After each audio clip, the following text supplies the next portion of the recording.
श्री राम के अनेक नाम और बड़े सुंदर सभी नाम, पर गोस्वामी जी को एक नाम के प्रति कुछ बहुत अधिक आकर्षण है, और वो नाम वो ऐसे अवसरों पर भी श्री राम के साथ जोड़ देते हैं कि लगता है कि ये नाम इस प्रसंग में ठीक रहेगा। और वह नाम है, जैसे रावणादि तो प्रसिद्ध प्रभु का नाम है, रावण के शत्रु, लेकिन एक नाम आपको रामायण में मिलेगा खरारी। खरारी का अर्थ है जो खर राक्षस का शत्रु है। तो स्वाभाविक है कि जहां पर वीरता का प्रसंग हो, शत्रुता का प्रसंग हो, युद्ध का प्रसंग हो, वहां तो यह नाम बड़ा उपयुक्त है। लेकिन जब कौशल्या मां के सामने श्री राम अवतार ने प्रकट हो और तब गोस्वामी जी वर्णन करते हुए अचानक क्या कहते हैं, वह प्रकट कृपाला दीन दयाला कौशल्या हितकारी और हर्षित महतारी मुनिमन हारी अद्भुत रूप विचारी भूषण बनमाला नयन विशाला शोभा सिंधु। बहुत सुंदर नाम है, पर अचानक महाकवि को क्या सूझा, उन्होंने कह दिया भूषण बनमाला नयन विशाला शोभा सिंधु खरारी। बोला जन्म के समय इतने सुंदर राम के साथ इस नाम की क्या आवश्यकता, बालक राम है या विष्णु के रूप में राम है या धनुष बाणधारी रूप में, पर गोस्वामी जी कहते हैं कि खरारी राम है। इसका अर्थ है कि गोस्वामी जी कोई तुकबंदी वाले कवि नहीं है कि जो शब्द घुसेड़ करके कविता पूरी करते, वो जानबूझ करके इस शब्द का प्रयोग करते। फिर आप देखेंगे मां कौशल्या नित्य पूजन करती है, एक विशेष पर्व पर पूजन करने चली तो मेरा कि इस बार बच्चे को सुला दे, पूजा में लेके गोद में पूजा करेंगे तो बड़ी बाधा पड़ेगी, आपने पलने पर सुला दिया। नैवेद्य भगवान को अर्पित किया और अर्पित करने के बाद जब थोड़ी देर बाद पर्दा खोल के देखती है तो जिस बालक को उन्होंने पल्ले पर सुला दिया था आनंद से, अब मां घबरा गई कि देवता को लगाया गया भोग इससे बच्चे ने कैसे झूठा कर दिया। पर सोचने लगी कि अभी तो अपने पैर के बल वो चलता नहीं, गोद में ही उठाना पड़ता है, पल्ले से उतर करके वो कैसे आ गया। जा करके जहां बालक को सुनाया था वहां पर देखा, जा करके देखा तो बालक गहरी नींद में सो रहा। फिर लौट आई, यहां देखा तो यहां पर बालक वही भोग लगा रहा है। तो यहां वहां दो बालक देखा, मति भ्रम मोर की आन विशेखा। मैं कुछ पगला गई, मेरी बुद्धि में भ्रम हो गया है कि सचमुच को ये दो रूप है। भगवान मां को इस स्थिति में देख करके भगवान श्री राम जो है उस समय अपना विराट रूप कौशल्या अम्मा के सामने प्रकट कर देते हैं। मां ने देखा, चकित हो गई, स्तुति करने लगी, लेकिन तुलसीदास जी की शैली देखिए, मां हैरान होने लगी। अरे इस जगत अनंत ब्रह्मांड जिसके रोम रोम में निवास करते हैं उसको मैंने अपना बालक मान लिया, ये तो कहीं बड़ा अपराध तो नहीं है। अब गोस्वामी जी लिखने लगे, तो वही विस्मयवंत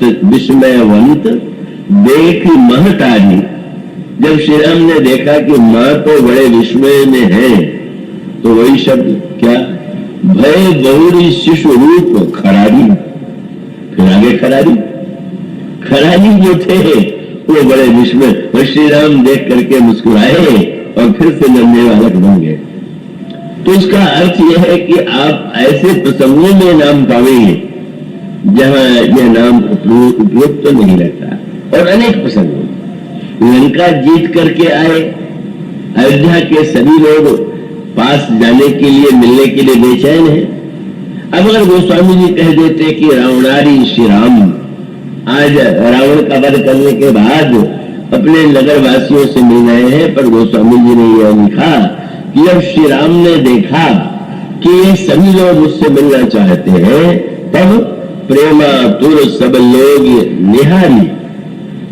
कौतुक क्यों, किसने, राम नहीं, रघुनाथ नहीं, भगवान नहीं, हरि नहीं, बोले कौतुक कीन कृपालु, जो बड़े कृपालु।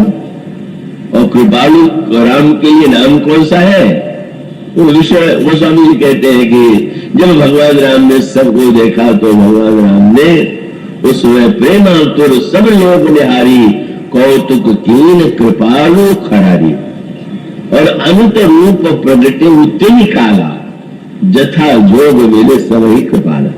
जितने अयोध्या के नागरिक थे श्री राम उतने रूप प्रकट कर देते हैं और उतने रूपों में सबसे मिल रहे। ये खरारी राम के प्रति गोस्वामी जी का बड़ा इतना आकर्षण तो है और उसका सूत्र वहीं पर। मानो सूत्र यह है कि भगवान श्री राम से जब इन्होंने जब सुन लिया राम का उत्तर तो युद्ध छेड़ दिया। 14,000 राक्षस आक्रमण करने लगे। जब आक्रमण करने के लगे तो श्री राम ने एक अनोखा खेल किया। यही उसको समझने की कुंजी है, वो केंद्र है। क्या इन 14,000 राक्षसों को भगवान राम ने अपना रूप दे दिया। 14,000 राक्षस राम बन गए। कितनी बड़ी बात है। श्री राम जिसको बनावेंगे वो राम ही बनावेंगे। और रावण तो किसी को नहीं बनाते। रावण तो हम लोग अपने कर्म से बनते हैं और ईश्वर तो जो खर है, जो शत्रु है, उनको भी अपना रूप दे देते हैं। तो प्रभु से बाद में इस प्रसंग में श्री लक्ष्मण जी ने पूछा कि आपने 14,000 राक्षसों को अपना रूप क्यों दे दिया?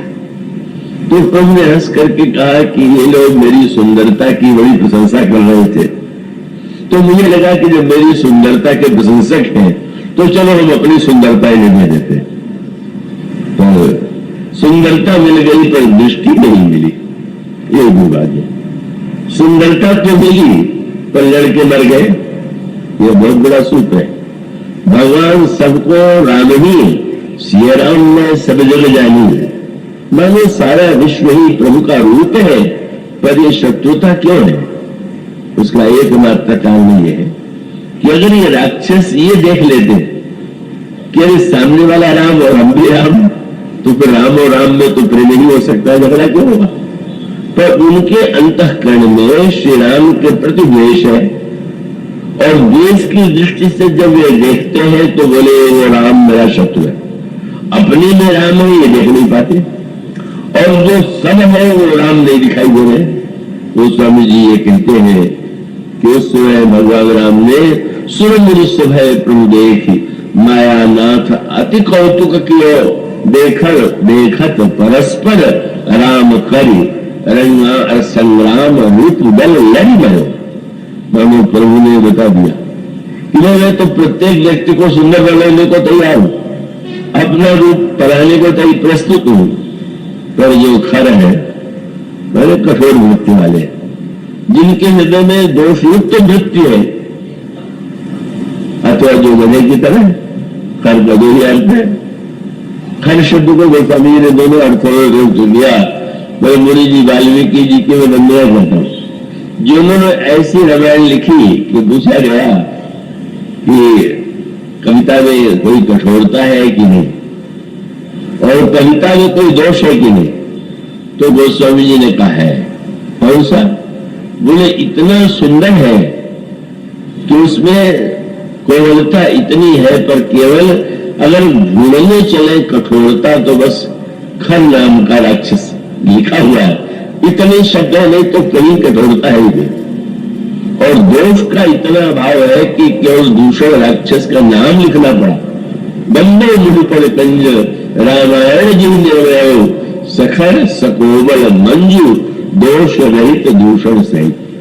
अगर हमारे अंतःकरण में कोमलता होगी, कौशल्या जी जैसी भावना होगी, अगर हमारे हृदय में अयोध्या वासियों जैसी भावना और दृष्टि होगी,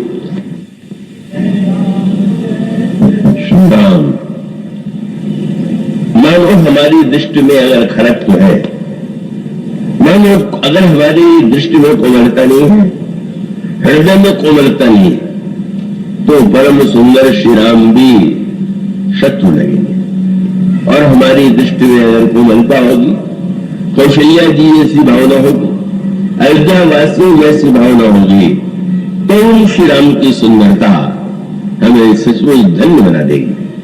मानो भेद उनमें नहीं है, भेद हमारी दृष्टि में, और इसलिए सबका विनाश हो गया। अगर गहराई से विचार करके देखिए तो भगवान ने उन्हें वो दिया। कहते हैं भगवान के यहाँ 4 प्रकार की मुक्ति होती है और उसका नाम दिया गया सालोक्य, सामीप्य, सारूप्य और सायुज्य। भगवान के लोक में पहुंच गए तो सालोक्य है, समीप पहुंच गए तो सामीप्य है, और भगवान के समान ही रूप मिल गया तो सारूप्य। मानो भगवान ने सारूप्य दिया पर अपनी अरिवृत्ति से, अपनी दूसरी वृत्ति से, अपनी वृत्ति के कारण ही वो अपने आप में लड़ करके भ्रष्ट हो जाते। इसीलिए यह संकेत बताने के लिए है कि सुंदरता के प्रति हमारी दृष्टि शूर्पणखा की दृष्टि न हो, खर की दृष्टि न हो, दूषण की दृष्टि न हो, कौशल्या जी की दृष्टि हो, अयोध्यावासियों की दृष्टि हो।